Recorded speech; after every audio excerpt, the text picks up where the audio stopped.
ನಮ್ಮ ಸ್ವಾತಂತ್ರ್ಯ ಹೋರಾಟಗಾರರು ಬಹುತೇಕ ಎಲ್ಲರೂ ಪತ್ರಕರ್ತರು. ಏನ್ರಿ, they are journalist come freedom fighters. ಏನ್ರಿ, ಪತ್ರಿಕೋದ್ಯಮ ಅದು ಪವಿತ್ರ ವೃತ್ತಿ. ಅದು ಪವಿತ್ರ, ಅದನ್ನು ಅಪವಿತ್ರಗೊಳಿಸಬಾರ್ದು. ಆಮೇಲೆ ಎರಡನೇದ್ದು, ಇತ್ತೀಚೆಗೆ 20-30 ವರ್ಷ ಬಂದೈತೆ, ನಾನು ಪತ್ರಕರ್ತ, ನೀನು ಪತ್ರಕರ್ತ, ನಾನು ಆಗ್ತೀನಿ ಅಂತ. ಆದ್ರೆ ಸಮಾಜಕ್ಕೆ ಕರೆಕ್ಟ್ ಇವಾಗ ಸರಿಯಾದ ನಿಜವಾದ ಪತ್ರಕರ್ತ ಯಾರು, ಸರಿಯಾದ ಯಾರು ಅನ್ನೋದನ್ನ ನಿರ್ಧಾರ ಮಾಡ್ತಾರೆ. ಸಮಾಜವೇ ನಿರ್ಧಾರ ಮಾಡುತ್ತೆ. ಯಾಕಂದ್ರೆ ನಾನು ಶಾಣೆ ಅಂದ್ರೆ ನನ್ನ ಬರವಣಿಗೆಯನ್ನು ಓದುವವ ನನ್ನ 10 ಪಟ್ಟು ಶಾಣೆ ಇರ್ತಾನ ಅನ್ನೋ ಪ್ರಜ್ಞೆ ನನ್ನಲ್ಲಿರಬೇಕು. ಅಂದಾಗ ಮಾತ್ರ ಮೊದಲನೇದಾಗಿ ಅಂದಾಗ ಮಾತ್ರ ಅವ್ನು ಸಕ್ಸಸ್ಫುಲ್ ಜರ್ನಲಿಸ್ಟ್ ಆಗ್ತಾನೆ. ಮೈ ತುಂಬ ಎಚ್ಚರಿಕೆಯಿಂದ ಕೆಲಸ ಮಾಡ್ತಾನೆ. ಒಂದನೇದ್ದು.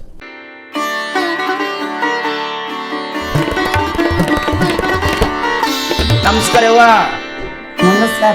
ಆರಾಮಿದ್ದೀರಿ? ಆರಾಮದೀವ್ರಿ. ಒಳ್ಳೇದಾಗ್ಲಿ. ತುಂಬಾ ಸಂತೋಷ. ನಮಸ್ಕಾರ ವೀಕ್ಷಕರೇ, ಬದುಕಿನ ಪುಸ್ತಕ ಯೂಟ್ಯೂಬ್ ಚಾನಲ್ಗೆ ಸ್ವಾಗತ. ಬನ್ನಿ, ನಾನು ಇವತ್ತಿನ ದಿವಸ ಗದಗ ಜಿಲ್ಲಾ ಗದಗ ತಾಲೂಕಿನ ಲಕ್ಕುಂಡಿ ಗ್ರಾಮದಲ್ಲಿದ್ದೀನಿ. ಇಲ್ಲಿ ಒಬ್ಬ ವಿಶೇಷ ವ್ಯಕ್ತಿಯನ್ನು ನಾನು ನಿಮಗೆ ಪರಿಚಯ ಮಾಡಲಿಕ್ಕೆ ಹೋಗ್ತಾ ಇದ್ದೀನಿ. ಅವರು ಪತ್ರಿಕೋದ್ಯಮ ಉದ್ಯೋಗದಿಂದ ಇವತ್ತಿನ ದಿವಸ ನಿವೃತ್ತಿಯನ್ನು ಹೊಂದಿ, ಆಲ್ಮೋಸ್ಟ್ ಅದು ನಿವೃತ್ತಿ ಇರಲ್ಲ, ಅದಕ್ಕೆ ನಿವೃತ್ತಿ ಅಂತ ಏನಿರಲ್ಲ, ಆದರೂ ಒಂದು 60 ವರ್ಷ ಸಾಕು, ಇನ್ನೇನು ನಮ್ಗೆ ಈ ಒಂದು ಕ್ಷೇತ್ರದಿಂದ ಬಿಟ್ಟು ಸಾಕಂತಂದು ಅನಿಸಿದಾಗ ಅದು ನಿವೃತ್ತಿ. ಅಂತ ನಿವೃತ್ತಿ ಹೊಂದಿರತಕ್ಕಂತಹ ಒಬ್ಬ ಪತ್ರಕರ್ತರನ್ನು ನಾನು ನಿಮಗೆ ಪರಿಚಯ ಮಾಡಲಿಕ್ಕೆ ಹೋಗ್ತಾ ಇದ್ದೀನಿ. ಇವರು ಅಂತಿಂಥ ಪತ್ರಕರ್ತರಲ್ಲ. ಇವರ ಒಂದಷ್ಟು ಮಾಹಿತಿಯನ್ನು, ಇವರು ಪತ್ರಿಕೋದ್ಯಮದಲ್ಲಿ ಮಾಡಿರ್ತಕ್ಕಂಥ ಸಾಧನೆಗಳ ಕುರಿತು ಮತ್ತು ಪತ್ರಿಕೋದ್ಯಮದ ಕುರಿತು ಒಂದಷ್ಟು ಮಾಹಿತಿಯನ್ನು ಪಡ್ಕೊಳ್ಳೋಣ ವೀಕ್ಷಕರೇ. ವೆಲ್ಕಮ್ ಟು ಬದುಕಿನ ಪುಸ್ತಕ. ನೇರವಾಗಿ ಪತ್ರಕರ್ತರನ್ನು ಮಾತಾಡಿಸಿ ಇದರ ಕುರಿತು ಒಂದಷ್ಟು ಹೆಚ್ಚಿನ ಮಾಹಿತಿ ಪಡ್ಕೊಳ್ಳೋಣ. ವೆಲ್ಕಮ್ ಟು ಬದುಕಿನ ಪುಸ್ತಕ ವೀಕ್ಷಕರೇ. ಸರ್ ನಮಸ್ಕಾರ ಕಾರ್ಯಕ್ರಮಕ್ಕೆ. ನಮಸ್ಕಾರ ಸರ್, ಮೊದಲಿಗೆ ತಮ್ಮ ಪರಿಚಯದಿಂದ ಕಾರ್ಯಕ್ರಮ ಶುರುವಾಗಲಿ ಸರ್. ನಾನು ಅಜಿತ್ ಘೋರ್ಪಡೆ ಅಂಥೇಳಿ, ಅಜಿತ್ ರಾಜಾರಾಮ್ ಘೋರ್ಪಡೆ ಅಂಥೇಳಿ. ಮೂಲತಃ ನಾನು ಗಜೇಂದ್ರಗಢದವನು. ಈಗ ನನಗೆ 67-68. ನಾನು 1960ನೇ ಇಸ್ವಿಯಲ್ಲಿ ನನ್ನ ಜನನ. ಪ್ರಾಥಮಿಕ ಶಿಕ್ಷಣ ಮತ್ತು 1 ವರ್ಷದ ಹೈಸ್ಕೂಲ್ ಶಿಕ್ಷಣ ನಂದು ಗದಗಿನಲ್ಲೇ ಆಯಿತು. ಮತ್ತು ಅಲ್ಲಿ ಕಾಲೇಜ್ ಇಲ್ಲದೇ ಇರೋ ಕಾರಣಕ್ಕಾಗಿ ನಮ್ಮ ತಂದೆಯವರು ಗದಗಿಗೆ ವಲಸೆ ಬಂದರು. ನಮ್ಮನ್ನೆಲ್ಲ ಕರ್ಕೊಂಡು. ನಾವು 3 ಜನ ಅಣ್ಣ ತಮ್ಮಂದಿರು. ನಾನೊಬ್ಬ, ನನ್ನ 2 ತಮ್ಮಂದಿರಿದ್ದಾರೆ. ನನ್ನ ಇನ್ನೊಬ್ಬ ತಮ್ಮ ಸೇನಾಧಿಕಾರಿಯಾಗಿ ನಿವೃತ್ತಿಯಾಗಿ ಈಗ ಅವರು ವಕೀಲರಾಗಿ ಕೆಲಸ ಮಾಡ್ತಾ ಇದ್ದಾರೆ. ಮತ್ತು ರಾಷ್ಟ್ರೀಯ ಸ್ವಯಂ ಸೇವಕ ಸಂಘದ ಕರ್ನಾಟಕ ರಾಜ್ಯದ ಸಂಪರ್ಕ ಪ್ರಮುಖ ಅಂತ ಅವರು ಜವಾಬ್ದಾರಿ ಇದೆ. ಅಂದರೆ ಕರ್ನಾಟಕ ರಾಜ್ಯದ ಸಂಪರ್ಕ ಪ್ರಮುಖ ಸುಧೀರ್ ಗೋರ್ಪಡೆ ಅಂತ. ಇನ್ನೊಬ್ಬ ತಮ್ಮ ಶಿಕ್ಷಕ. ಅವರು ದಾಂಡೇಲಿ ಜನತಾ ವಿದ್ಯಾಲಯದ ಈಗ ಸದ್ಯ ಪ್ರಿನ್ಸಿಪಾಲ್ ರೀ. ಇನ್ನೊಂದು 2-3 ವರ್ಷಕ್ಕೆ ಅವರು ನಿವೃತ್ತಿ ಆಯ್ತು. ನಾನು ಪತ್ರಿಕೋದ್ಯಮಕ್ಕೆ ಹೆಂಗೆ ಬಂದ್ರಿ ಅನ್ನೋದು? ನಾ ಪತ್ರಿಕೋದ್ಯಮಕ್ಕೆ ಬಂದಿದ್ದೆ ಒಂದು ಆಕಸ್ಮಿಕ. ನಾನು ಕಲ್ತಿದ್ದು ಬಿಕಾಮ್ ಲೆಕ್ಕಪತ್ರ, ವಾಣಿಜ್ಯ ಪದವಿ. ಬಟ್ ಪತ್ರಿಕೋದ್ಯಮಕ್ಕೆ ನಾನು ಬಂದಿದ್ದು ಆಕಸ್ಮಿಕ. ಒಂದಕ್ಕೂ ಸಂಬಂಧವೇ ಇಲ್ಲ. ವಾಣಿಜ್ಯಕ್ಕೂ ಇದಕ್ಕೂ ಪತ್ರಿಕೋದ್ಯಮಕ್ಕೂ ಸಂಬಂಧವೇ ಇಲ್ಲ. ಆಮೇಲೆ ಏನಾಯ್ತು ಅಂತಂದರೆ, ನಾನು ಪದವಿಯಲ್ಲಿ ಓದುವಾಗಲೇ ನನಗೆ ಈ ಸಾಹಿತ್ಯದ ಕಡೆ ಒಲವು ಜಾಸ್ತಿ. ಅನಕರ, ತರಾಸು, ಬೀಚಿ, ಕುವೆಂಪು, ಬೇಂದ್ರೆ, ಚನ್ನವೀರ್ ಕಣವಿ, ಗಿರೆಡ್ಡಿ ಗೋವಿಂದರಾಜು, ಇವ್ರ ಸಾಹಿತ್ಯದ ಕಡೆ ಒಲವು ಹೆಚ್ಚಾಯ್ತು. ಮುಖ್ಯವಾಗಿ ಏನು ಅಂತಂದು ನನಗೆ ಸಾಹಿತ್ಯ ಅಂದರೆ ಆಶ್ಚರ್ಯ ಆಗ್ಬೋದು, ನಾಟಕದ ಸಾಹಿತ್ಯ ನನ್ನನ್ನು ಭಾಳ ಆಕರ್ಷಿಸೋದು. ನಾಟಕದ ಸಾಹಿತ್ಯ ಯಾಕೆ ನನ್ನ ಆಕರ್ಷಣೆ ಮಾಡ್ತು ಅಂದರೆ, ನನ್ನ ದೃಷ್ಟಿಯೊಳಗೆ, ಉಳಿದವ್ರ ದೃಷ್ಟಿ ಏನಾಯ್ತೋ, ಉಳಿದವ್ರ ಅಭಿಪ್ರಾಯ ಏನಾಯ್ತೋ ಗೊತ್ತಿಲ್ಲ, ಆದ್ರೆ ನಾಟಕ ಸಾಹಿತ್ಯ ಏನೈತಲ್ಲ ಅದು ಉತ್ಕೃಷ್ಟ ಸಾಹಿತ್ಯ. ಕತೆ, ಕಾದಂಬರಿ, ಕವನ ಇರ್ಬೋದು. ಈಗ 1000 ಪುಸ್ತಕ ಓದಿದ್ರೆ ಒಂದು ಕವನ ಬರೋ ಶಕ್ತಿ ಬರ್ತದ ಅಂತ ಅಂತಾರ.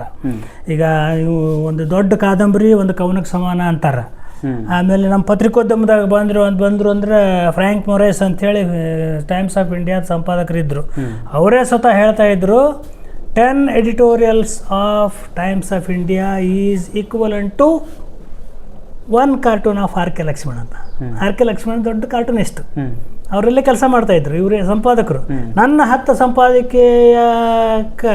ಸಂಪಾದಕೀಯ ಆರ್ ಕೆ ಲಕ್ಷ್ಮಣನ ಒಂದು ಕಾರ್ಟೂನಿಗೆ ಸಮಾನ ಕಾರ್ಟೂನ್ ಇಟ್ಟಿರ್ತೈತಿ, ಸಣ್ಣದು ಒಂದು ಚಿಕ್ಕದೊಂದು ಒಂದು 10 ಸೆಂಟಿಮೀಟರ್ ಸಿಂಗಲ್ ಕಾಲಮ್ನಾಗ ಇರ್ತೈತಿ. ಹಂಗೆ ನನ್ನ ದೃಷ್ಟಿಯಾಗ ನಾಟಕದ ಸಾಹಿತ್ಯ ಅಂತ ಏನೈತಲ್ಲ, ಇದು ಸಮಗ್ರ ಸಾಹಿತ್ಯ.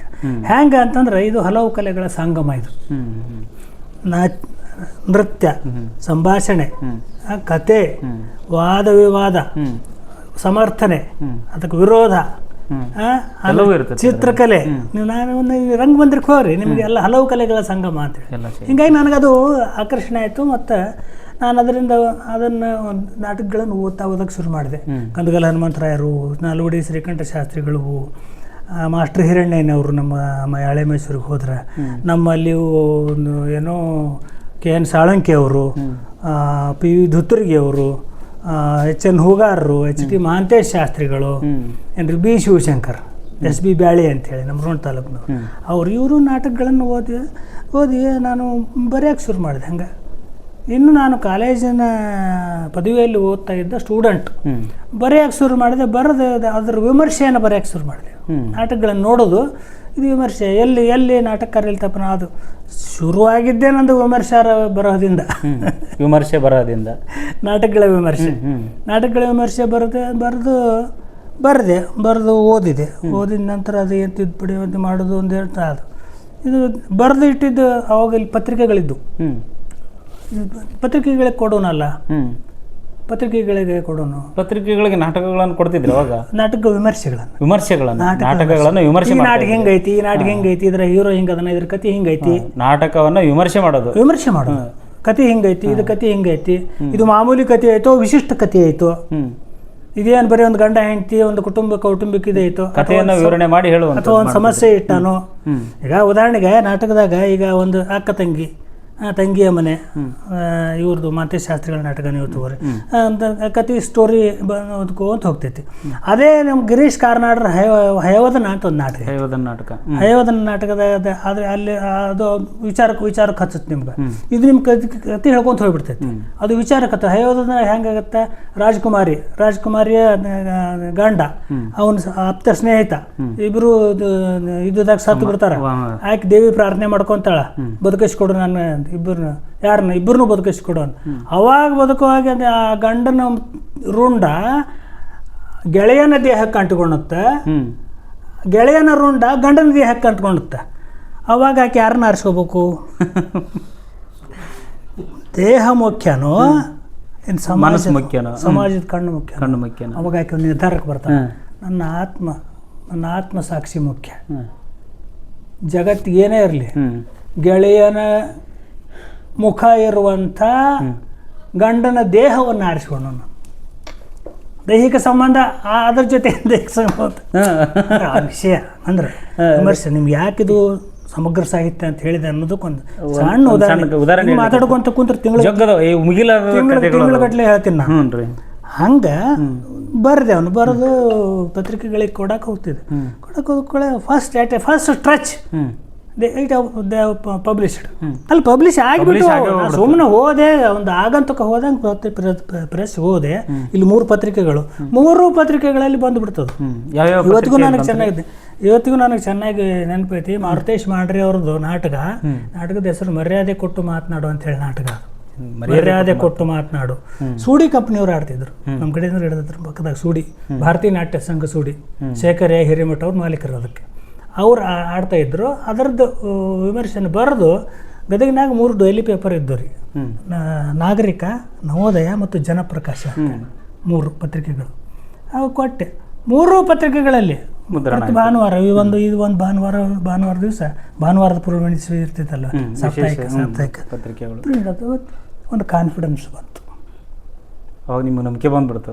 ನನ್ನ ಒಟ್ಗಳು ಮೊದಲನೇ ಬರಹನ ಪೇಪರ್ನೇ ಪ್ರಿಂಟ್ ಆಯ್ತು. ಪೇಪರ್ನವ್ರು ಸುಮ್ಮನೆ ಸಹಸಾ ಎಲ್ಲವನ್ನು ಎಕ್ಸೆಪ್ಟ್ ಮಾಡೋದಿಲ್ಲ. ಅವ್ರು ಅದನ್ನು ವಿಮರ್ಶೆಗೆ ಹಚ್ಚಾರ ಅಂತೇಳಿ ಆಯ್ತು, ಹೊರಗಲ್ಲಿಗೆ ಹಚ್ಚಾರ ಅಂತೇಳಿನ ಅರ್ಥ ಅಲ್ಲ. ಪಬ್ಲಿಷ್ ಹಾಕತ್ತು. ಮತ್ತು ಯಾವುದೋ ಬರದೆ, ಕವನ ಬರದೆ, ಯಾವುದೋ ಒಂದು ಕತೆ ಬರದೆ ಕೊಡಕತ್ತಿದ್ಕೊಳ್ಳೆ. ನಾನು ದೊಡ್ಡಸ್ತನ ಅಂತ ಹೇಳ್ಕೊಬಾರ್ದು, ಪಬ್ಲಿಷ್ ಹಾಕತ್ತಿದ್ದವು. ಸೊ ನನಗೊಂದು ದೊಡ್ಡ ಕಾನ್ಫಿಡೆನ್ಸ್ ಬಂದುಬಿಡ್ತು. ನಾನು ಈ ಕಾರ್ಕುನಿಕೆ ನೌಕರಿ ಮಾಡೋಕ್ಕಿಂತ ಬಿಕಾಮ್ ಪಾಸ್ ಆಗಿ ಕಾರ್ಕುನಿಕೆ ಮಾಡೋದಕ್ಕಿಂತ ನಾನು ಈ ಜರ್ನಲಿಸಮ್ಗೆ ಬಂದರೆ, ನಾನು ಜರ್ನಲಿಸಮ್ ಅಂತ ಇದ್ದಿಲ್ಲ ಅವಾಗ, ಬರವಣಿಗೆಗೆ ಬಂದರೆ ಹೆಂಗೆ ಬರವಣಿಗೆ ಅಂತ ಅವಾಗ ನಿರ್ಧಾರ ಮಾಡಿದ್ದೆ ನಾನು. ಬರವಣಿಗೆ ಬಿತ್ತು. ಅದರ ನಂತರ ನಾನು ಇನ್ನು ಮುಂದೆ ಬರಿಬೇಕು, ಇನ್ನು ಮುಂದೆ ಹರಿಬೇಕಿದ್ರಾಗ ಹಾಂ ಕವಿ ಆಗ್ಬೇಕನ್ನೋ ಮನಸ್ಸು. ಬರವಣಿಗೆ ಕವಿನೋ ಸಾಹಿತ್ಯನೋ ಮತ್ತೊಂದು ಏನೋ ಕವಿ ಮನಸ್ಸೇ ಬರಹಗಾರ ಆಗ್ಬೇಕು, ಬರಹಗಾರ ಆಗ್ಬೇಕು. ಬರಿತಿದ್ದೆ, ಪಬ್ಲಿಷ್ ಆಗ್ತಿದ್ದೋ, ಇದಾಗ್ತಿದ್ದೋ ಆಯ್ತು. ಅವಾಗ ಪರಿಸ್ಥಿತಿ ಕಷ್ಟ ರೀ. ಒಂದು ಪ್ಯಾಂಟ್ ಒಂದೇ ಶರ್ಟ್ ಇತ್ತು ನಮಗೆ ಅವಾಗ. ನನಗೆ ಭಾನುವಾರ ದಿವಸ ಒಗೆಯೋದು, ಸೋಮವಾರ ದಿವಸ ಹಾಕೊಂಡು ಕಾಲೇಜ್ಗೆ ಹೋಗೋದು ಹೆಂಗೆ. ಆಮೇಲೆ ಇನ್ನೊಂದು ನಾಟಕದ್ದು ಯಾವುದೋ ಒಂದು ತರಕಾರಿ ತಾರಾಬಾಯಿ, ಬಿ ಶಿವಶಂಕರ್ ಅವರು ತರಕಾರಿ ತಾರಾಬಾಯಿ ಅಂತೇಳಿ ನಾಟಕದ ಹೆಸರು. ಅವು ನೆನಪದಾವ ಇನ್ನೂ ನನಗೆ. ಸಾಕಷ್ಟು ಬಾಣ ಹೊಡೆದಷ್ಟು ನನ್ನ ಮೆಮರಿಯಾಗ ಉಳಿದ್ಬಿಟ್ಟವು. ಅದರದ್ದು ವಿಮರ್ಶೆ ಬರೆದು ಕೊಡೋದು ಎಲ್ಲ ಪತ್ರಿಕೆ. ಅದಕ್ಕೆ ₹1 ಪೋಸ್ಟ್ ಕವರ್ ಇದ್ದು ಅವಾಗ. ಈಗ ₹5 ಕವರ್ ಅದಾವಲ್ಲ, ಅದು ₹1. ₹3 ರೊಕ್ಕ ಇರಲಿಲ್ಲ ನನ್ನ ಕಡೆ ಅವ್ನು ಪೋಸ್ಟ್ ಮಾಡಕ್ಕೆ. ₹3 ಇರಲಿಲ್ಲ. ₹3 ಬೇಕಾಗಿತ್ತು ಪೋಸ್ಟ್ ಮಾಡಕ್ಕೆ ಇರಲಿಲ್ಲ. ಯಾರನ್ನ ಕೇಳೋದು, ಯಾರು? ಮತ್ತು ಮೊದಲಿಂದ ಆತ್ಮಗೌರವ ಒಂದು ಭಾಳ ಕೆಟ್ಟದಾಗಿ ಇದು ಏನು ಸ್ವಾಭಿಮಾನ ಅದು ಯಾರಿಗೆ ಕೇಳೋದು? ಅದಂತೂ ಗೊತ್ತೇ ಇಲ್ಲ. ಅವ್ರವ್ರನ್ನ ಕೇಳಿ ಗೊತ್ತೇ ಇಲ್ಲ ಜೀವನದಾಗ.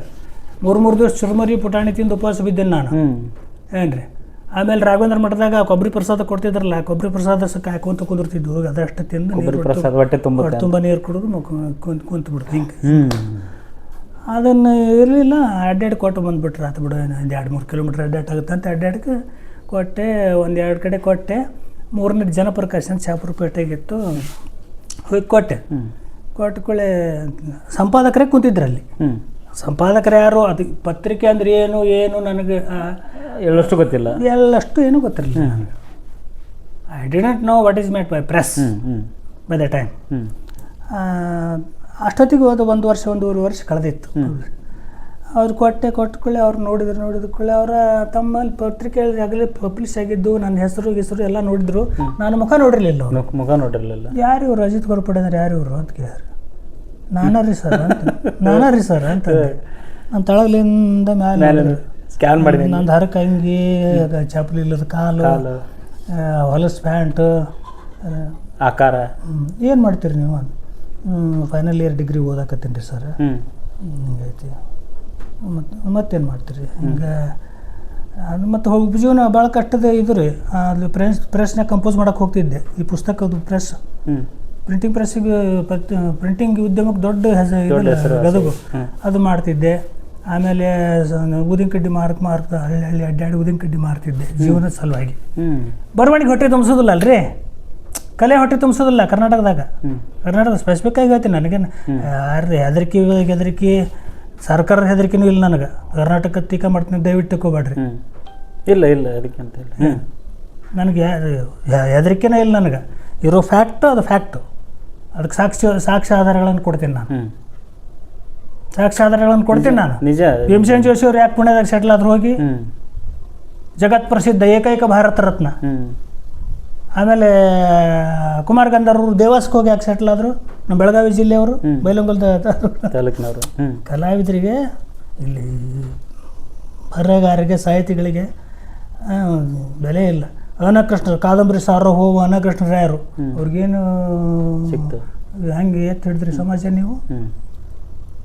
ಅದೇ ಮಾರಾಟದಾಗ ಪೋಲುಸ್ಕರ್ ಆಗಲಿ, ಬಾಬಾ ಸಾಹೇಬ್ ಪುರಂದರೆ ಆಗಲಿ, ಗಡ್ಕರಿ ಮಾಸ್ತರ್ ನಾಟಕಕಾರ, ಪ್ರಸಿದ್ಧ ನಾಟಕಕಾರ ಗಡ್ಕರಿ ಮಾಸ್ತರ್ ಆಗಲಿ, ಬಾಲ್ ಗಂಧರ್ವ್ರನ್ನಾಗಲಿ, ಅವ್ರು ಹೆಂಗೆ ತಿಳಿದ್ರು?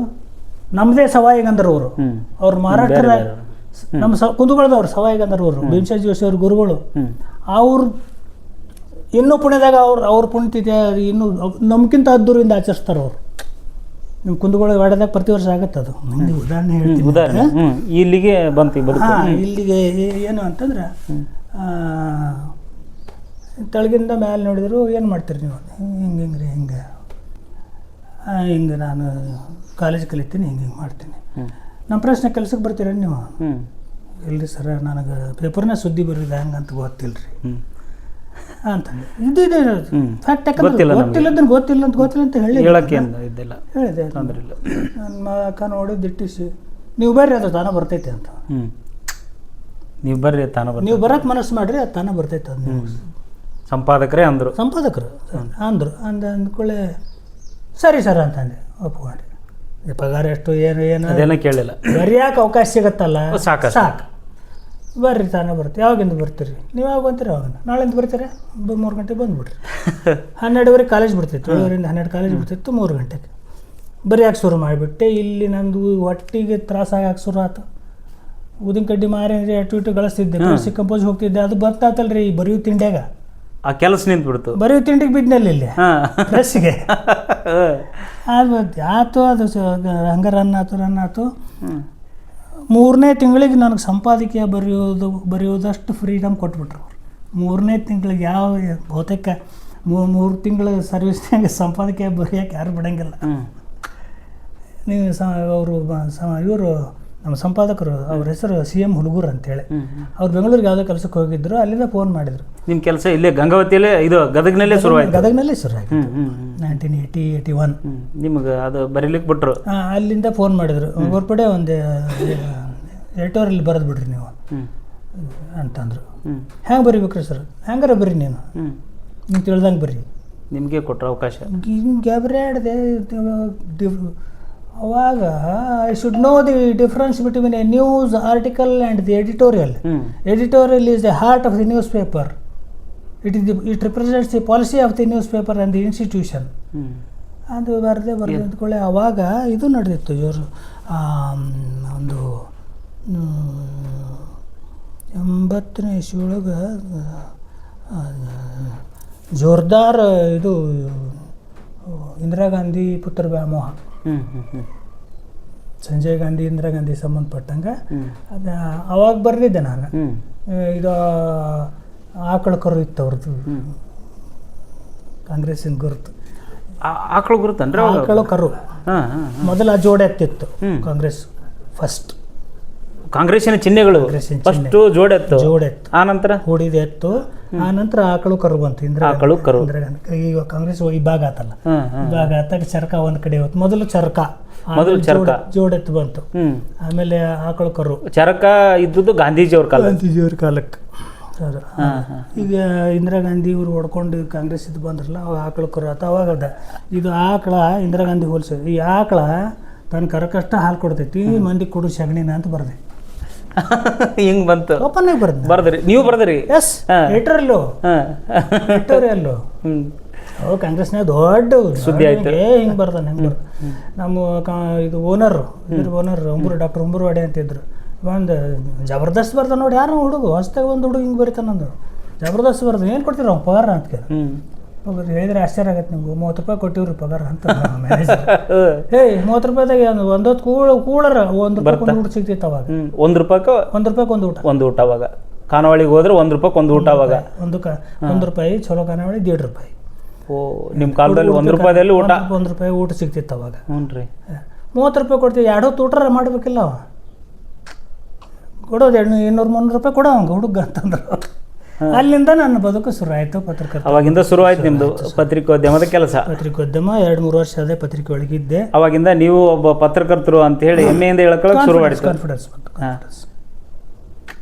ಮತ್ತು ಒಂದು ಏನು ಅಂತಂದ್ರೆ ಈ ಪತ್ರಕರ್ತ ಆಗೋದಕ್ಕೆ ಈ ನಾನು ಅದನ್ನೇ ಪ್ರಶ್ನೆ ಮಾಡ್ಬೇಕಂದ್ರೆ, ಈ ಪತ್ರಕರ್ತರ ಆಗ್ಲಿಕ್ಕೆ ಏನಾದರೂ ಅರ್ಹತೆಗಳು ಉಂಟಾ ಅಥವಾ ಇಂಥದ್ದೇ ಏನಾದ್ರು ಕೋರ್ಸ್ಗಳು ಅಂತ ಓದ್ಬೇಕಂತಿದೆಯಲ್ಲ? ಕೋರ್ಸ್ಗಳು ಓದಬೇಕು. ಕೋರ್ಸ್ಗಳು ಯಾವಾಗ ಬಂದವು?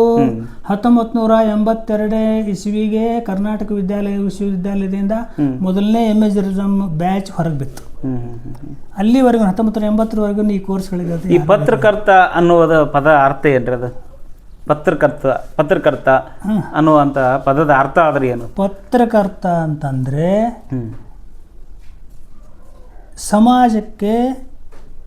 ಸಮಾಜಕ್ಕೆ ಗೊತ್ತಿಲ್ಲದ ಸುದ್ದಿಯನ್ನು ಕೊಡುವಂಥವು ಜರ್ನಲಿಸ್ಟ್.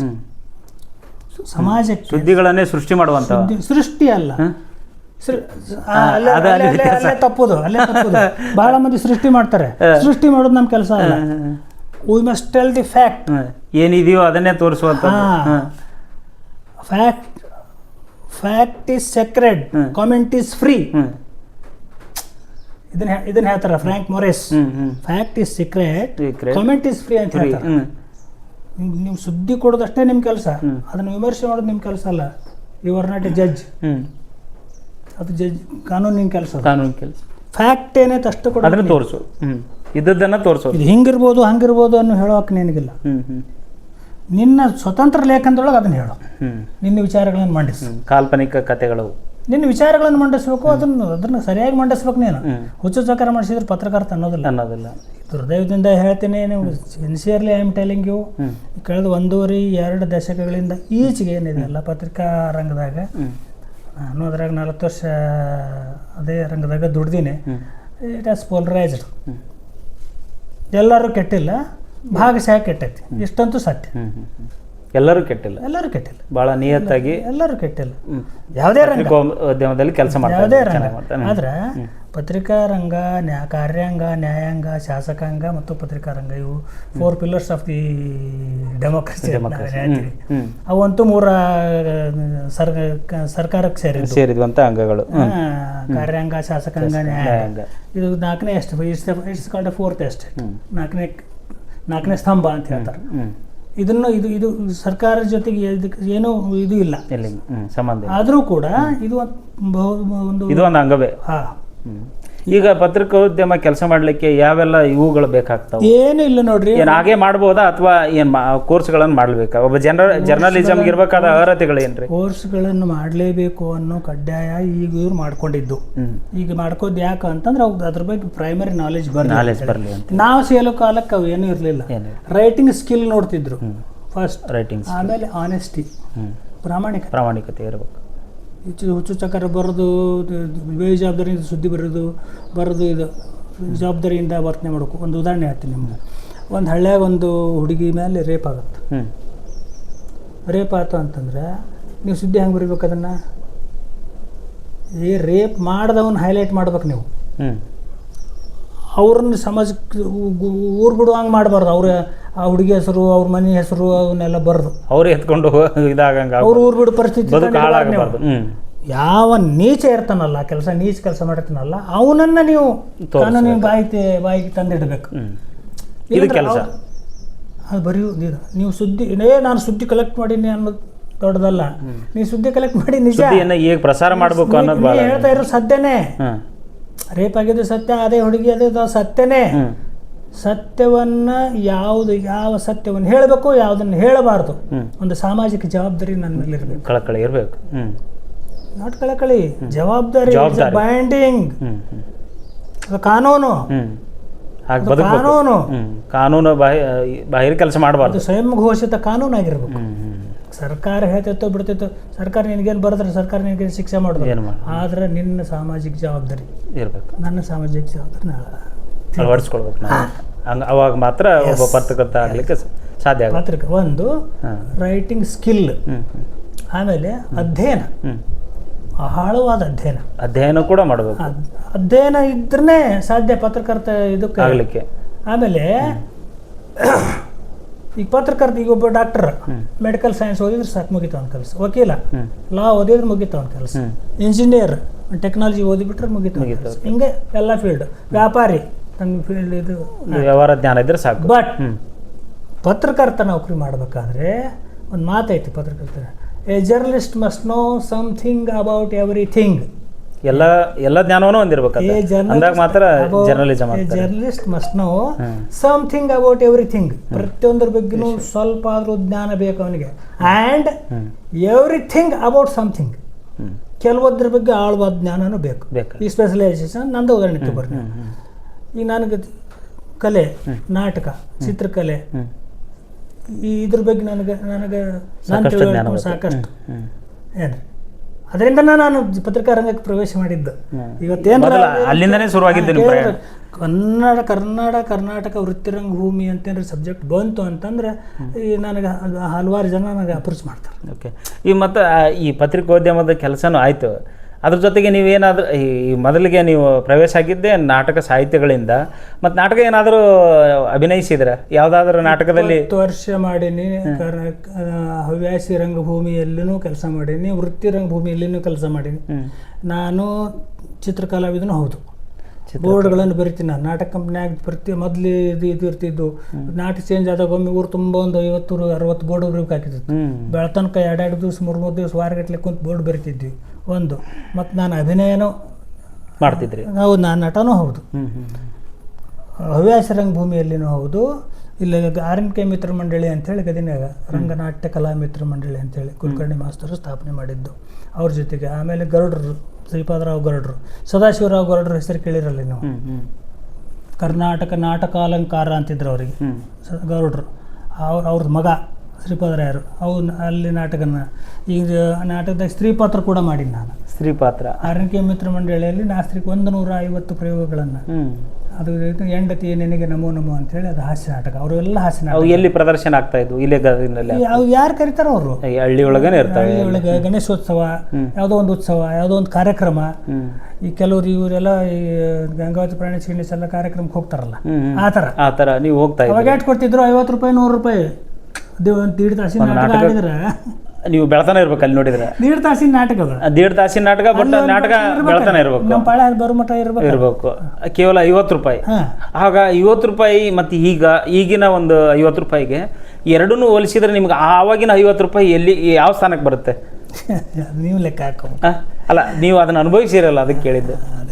ಒಂದು 500 ಬರ್ಬೋದಾ, 5,000 ಬರ್ಬೋದು? 50 ರೂಪಾಯಿ ನಾ ಹೇಳೋದು, 150 ರೂಪಾಯಿ ನಾ ಹೇಳೋದು ಟ್ರೂಪಿಗೆ. ಅದು ವೈಯಕ್ತಿಕ ಅಲ್ಲ, ಟ್ರೂಪಿಗೆ ನಾಟಕದ ಟ್ರೂಪ್ ಏನ್ ಇರ್ತಿತ್ತಲ್ಲ, 8-10 ಜನ ನಾಟಕದ ಒಂದು. ಹಾಗಾದ್ರೆ ನಿಮಗೆ ಬರೋದೇನು 50 ಪೈಸೆ? ಒಂದು ನಾಲ್ಕನೇ ನಮ್ಗೇನಿಲ್ಲ, ಏನಿಲ್ಲ, ಅಭಿನಯಿಸೋದು ಅಷ್ಟೇ. ಹವ್ಯಾಸ, ಸೇವೆ. ಎಂಟೈರ್ ಒಂದು ನಾಟಕಕ್ಕೆ 150 ರೂಪಾಯಿ ಬರೋದು. ಹಾಗಾದ್ರೆ ನನ್ಗನ್ಸುತ್ತೆ 150 ರೂಪಾಯಿ ಈಗಿನ ಕಾಲದ ಒಂದು ಇದಕ್ಕೆ ವ್ಯವಸ್ಥೆ ನೋಡ್ಕೊಂಡ್ರೆ 1.5 ಲಕ್ಷ ರೂಪಾಯಿ ಅನ್ಕೊಂತೆ ನಾನು. ಇರ್ಬೋದು. ಒಂದು ಎರಡನೇದ್ದು ವೃತ್ತಿ ರಂಗಭೂಮಿಯಾಗ ಪಾರ್ಟ್ ಮಾಡ್ತಿದ್ರಲ್ಲ. ಈಗ ಹೆಂಗಿರ್ತಿತ್ತು, ನಾನು ಅಲ್ಲಿ ಪೇಂಟ್ರಾಗಿ ಕೆಲಸ ಮಾಡ್ತಿದ್ದೆ ವೃತ್ತಿ ರಂಗಭೂಮಿಯಾಗ. ಹುಡುಗ, ಕಾಲೇಜ್ ಹುಡುಗ, ಚಂದ ಬರಿತಾ ನೋಡು ಬೋರ್ಡ್, ಪೇಂಟರ್ ಅಂತಾನೆ ಖ್ಯಾತಿ ನನಗಲ್ಲಿ. ಬಹಳಷ್ಟು ಅದರಲ್ಲೇ ತೊಡ್ಕೊಳ್ತಾ ಇದ್ರೆ ಅವಾಗ. ಅಜಿತ್ ಪೇಂಟರ್ ಅಂತ ಅಂತಿದ್ರು. ನನ್ನ ಸರ್ನೇಮು ಯಾರಿಗೂ ಗೊತ್ತಿದ್ದ ಅಜಿತ್ ಪೇಂಟರ್ ಅಂತ ಭಾಳ ಮಂದಿ ಕರಿತಿದ್ರು ನನ್ನ. ಯಾಕಂದ್ರೆ ಯಾವಾಗ ಪತ್ರಿಕೋದ್ಯಮಕ್ಕೆ ಬಂದ್ರಿ ಅವಾಗ ಅಜಿತ್ ಗೋರ್ಪಡೆ ಅನ್ನೋದಾಯ್ತು. ನಾಟಕ ಕ್ಷೇತ್ರದಲ್ಲಿ ಪೇಂಟಿಂಗ್ ಮಾಡುವಂತ ಸಂದರ್ಭದಲ್ಲಿ ಅಜಿತ್ ಪೇಂಟರ್ ಅಂತ ಇತ್ತು. ಎಷ್ಟು ಬದಲಾವಣೆ ಆಯ್ತು ನೋಡ್ರಿ. ಪೇಂಟರ್ ಅಂತಿದ್ರು. ಆಮೇಲೆ ಈಗ ಪೇಂಟಿಂಗ್ ಮಾಡ್ಕೊಂತ ಕೂತು ಇಡೀ ನಾಟಕ ಕಿವಿಗೆ ಬೀಳ್ತಿತ್ತು. ಎಲ್ಲರೂ ಡೈಲಾಗ್ ಕೇಳ್ತಿದ್ವು. ಆ ನಾಟಕ ಕಂಪ್ನಿಯಾಗ, ಈ ವೃತ್ತಿ ನಾಟಕ ಕಂಪ್ನಿಯಾಗ ಹೇಳ್ದ ಓಡಿ ಹೋಗೋರು ಭಾಳ ಮಂದಿ ಅಲ್ಲ. ಯಾಕ್ರಿ? ಹಂಗ ಸಾಕು, ಇನ್ನೊಬ್ರು ಯಾರೋ ಹೆಸರು ಕೊಡ್ತಾರ ಏನ್ರಿ. ಹಂಗ ಆದ ಕೂಡಲೇ ಹಂಗ ಓಡಿಬಿಡು. ಹುಡುಗರ ಪಾರ್ಟ್ ಯಾರು ಮಾಡುದು ಆಡ್ಬಿಟ್ಟು ಪೇಂಟ್ರಿಗೆ ಎಲ್ಲ ಭಯಪಟ್ಟದು ನೋಡು. ಇದ್ದಲಿಗೆ ಗುರ್ಸಿದ್ದೇನವ್ರು ಅಂತಿದ್ರು. ಪೇಂಟ್ರಿಗೆ ಎಲ್ಲ ಭಯಪಟ್ಟದು ನೋಡು. ಹಾಕಂತ ತಾಯಿ ಕರಳಿದ್ದ ಮಾಂತೇಶನ್ ಪಾಠ ಮಾಡೋ ಓಡೋಗ್ಬಿಟ್ಟ. ಹೀರೋನೇ ಓಡೋಗ್ಬಿಟ್ಟ. ಕುಗ್ನೂರ್ ರೆಹಮಾನ್ ಅವನ ಜೋಡಿ ನಾನು ಪಾಠ. ಅವಾಗ ಬಿಟ್ಟು ಹೋದಾಗ ಏನಾಯ್ತು ಕತೆ? ಅಲ್ಲ, ಅದು ಏನೈತೆ, ಇದನ್ನ ಸ್ಕ್ರಿಪ್ಟ್ ಚೌಪಡಿ ಅಂತಾರೆ ಅದಕ್ಕೆ. ಸ್ಕ್ರಿಪ್ಟ್ ನೋಡ್ಕೊಂಡು ಸ್ಟಾರ್ಟ್ ಮಾಡಿದ್ರೆ ಆಲ್ಮೋಸ್ಟ್ ನೀವು ಪ್ರಾಕ್ಟೀಸ್ ಆಗ್ಬಿಟ್ಟಿದ್ದು ಕೇಳಿ. ಒಂದು ಹವ್ಯಾಸ ರಂಗಭೂಮಿಗೆ ದುಡ್ದಿದ್ನಲ್ರಿ. ಹವ್ಯಾಸ ರಂಗಭೂಮಿ ಹಿಂಗಾಗಿ ಅದೇ ನಿಮ್ಗೆ ಕಷ್ಟ ಅನಿಸ್ಲಿಲ್ಲ? 16 ವರ್ಷ ಗಟ್ಟಲೆ ಹೈಸ್ಕೂಲಿಂದ ಹಿಡ್ಕೊಂಡು ಕಾಲೇಜಿನಿಂದ ಇದು ಮಾಡ್ತಿದ್ದೆ. ಅವಾಗ 15 ರೂಪಾಯಿ ಕೊಡ್ತಿದ್ರು ಒಂದು ದಿವ್ಸಕ್ಕೆ. 15 ರೂಪಾಯಿ ದೊಡ್ಡ ರೊಕ್ಕ ಅದು. ವೃತ್ತಿ ರಂಗಭೂಮಿ ಒಂದು ದಿವಸ ಪಾಠ ಮಾಡಿದ್ರೆ ಒಂದು ನಾಟಕ 10 ರಾತ್ರಿ 2 ಗಂಟೆ 2:30. ಪತ್ರಿಕಾ ರಂಗಕ್ಕೆ ಬಂದ ನಂತರ ನಾಟಕ ಮಾಡೀನಿ. ನಮ್ಮ ಫಸಿ ಬಾಂಡಿಗೆ ಅವ್ರದ್ದು ಕೆಲವು ನಾಟಕಗಳಲ್ಲಿ. ನಾಟಕ ಜಿಡ್ಡು ಬಿಟ್ಟಿಲ್ಲ ಇವತ್ತಿಗೂ ಅದು ನಾಟಕದ್ದಿಲ್ಲ. ಅದೇನು ಆಗಿನ ಕಾಲದ ಮಂದಿಗೆ ಎಂಟರ್ಟೈನ್ಮೆಂಟ್, ಅದು ಒಂದು ದೊಡ್ಡ ಸಿನಿಮಾ ಇದ್ದಂಗೆ ಅದು. ಯಾಕ್ರಿ, ಯಾವ್ದು ಮಾಧ್ಯಮಗಳು ಇರಲಿಲ್ಲ ಅವಾಗಿನ ಕಾಲದಲ್ಲಿ. ರೇಡಿಯೋ ಏನು ನಿಮ್ಗೆ ಇದ್ದಿಲ್ಲ ಅವಾಗ? ರೇಡಿಯೋ ಇತ್ತು, ಟಿವಿ ಇರಲಿಲ್ಲ. ಮತ್ತು ಸಮೂಹ ಮಾಧ್ಯಮಗಳಲ್ಲಿ ಅತ್ಯಂತ ಪರಿಣಾಮಕಾರಿಯಾದ ಸಮೂಹ ಮಾಧ್ಯಮ ಏನಾದರೂ ಇತ್ತು ಅಂತಂದ್ರೆ ಅದು ವೃತ್ತಿ ನಾಟಕ ಮಾತ್ರ. ನಾಟಕದ ಮೂಲಕನೇ ನೀವೆಲ್ಲ ಸಾಮಾಜಿಕ ಕಳಕಳಿಯನ್ನ, ವಿಷಯಗಳನ್ನ ತಲುಪಿಸ್ತಾ ಇದ್ರಿ ಸಮಾಜಕ್ಕೂ ಕೂಡ ಬುನಾದಿ ಇದೆ. ನಿಜವಲ್ಲ, ಇದು ಈ ಪ್ರಾರಂಭದ ಹಂತಲ್ಲ, ಪ್ರಾರಂಭ ಇದು. ಡಾಕ್ಟರ್ ರಾಜ್ಕುಮಾರ್, ಉದಯ್ ಕುಮಾರ್, ನರಸಿಂಹರಾಜು, ಬಾಲಕೃಷ್ಣ, ಇವರೆಲ್ಲ ಜಿ.ವಿ. ಅಯ್ಯರು, ಇವರೆಲ್ಲ ನಾಟಕದಿಂದ ವೀರಣ್ಣವರು ನಾಟಕ ರಂಗದಿಂದನೇ ಚಿತ್ರರಂಗಕ್ಕೆ ಬಂದವರು. ಓಕೆ. ನಮ್ಮ ಸ್ವಾತಂತ್ರ್ಯ ಹೋರಾಟಗಾರರು ಬಹುತೇಕ ಎಲ್ಲರೂ ಪತ್ರಕರ್ತರು ಏನ್ರಿ. They are journalist come freedom fighters. Freedom fighters ಏನ್ರಿ ಪತ್ರಿಕೋದ್ಯಮಿ ಅದು ಪವಿತ್ರ ವೃತ್ತಿ, ಅದು ಪವಿತ್ರ, ಅದನ್ನು ಅಪವಿತ್ರಗೊಳಿಸಬಾರ್ದು. ಆಮೇಲೆ ಒಂದು ಎರಡನೇದ್ದು, ಇತ್ತೀಚೆಗೆ 20-30 ವರ್ಷದಾಗ ಬಂದೈತೆ, ನಾನು ಪತ್ರಕರ್ತ, ನೀನು ಪತ್ರಕರ್ತ, ನಾನು ಆಗ್ತೀನಿ ಇದು ಆದ್ರೆ ಸಮಾಜಕ್ಕೆ ಕರೆಕ್ಟ್ ಇವಾಗ ಸರಿಯಾದ ನಿಜವಾದ ಪತ್ರಕರ್ತ ಯಾರು, ಸರಿಯಾದ ಯಾರು ಅನ್ನೋದನ್ನ ನಿರ್ಧಾರ ಮಾಡ್ತಾರೆ. ಸಮಾಜವೇ ನಿರ್ಧಾರ ಮಾಡುತ್ತೆ. ಯಾಕಂದ್ರೆ ನಾನು ಶಾಣೆ ಅಂದ್ರೆ ನನ್ನ ಬರವಣಿಗೆಯನ್ನು ಓದುವವ ನನ್ನ 10 ಪಟ್ಟು ಶಾಣೆ ಇರ್ತಾನ ಅನ್ನೋ ಪ್ರಜ್ಞೆ ನನ್ನಲ್ಲಿರಬೇಕು. ಅಂದಾಗ ಮಾತ್ರ ಮೊದಲನೇದಾಗಿ ಅಂದಾಗ ಮಾತ್ರ ಅವ್ನು ಸಕ್ಸಸ್ಫುಲ್ ಜರ್ನಲಿಸ್ಟ್ ಆಗ್ತಾನೆ. ಮೈ ತುಂಬ ಎಚ್ಚರಿಕೆ ಇಟ್ಕೊಂಡು ಎಚ್ಚರಿಕೆಯಿಂದ ಕೆಲಸ ಮಾಡ್ತಾನೆ. ಒಂದನೇದ್ದು.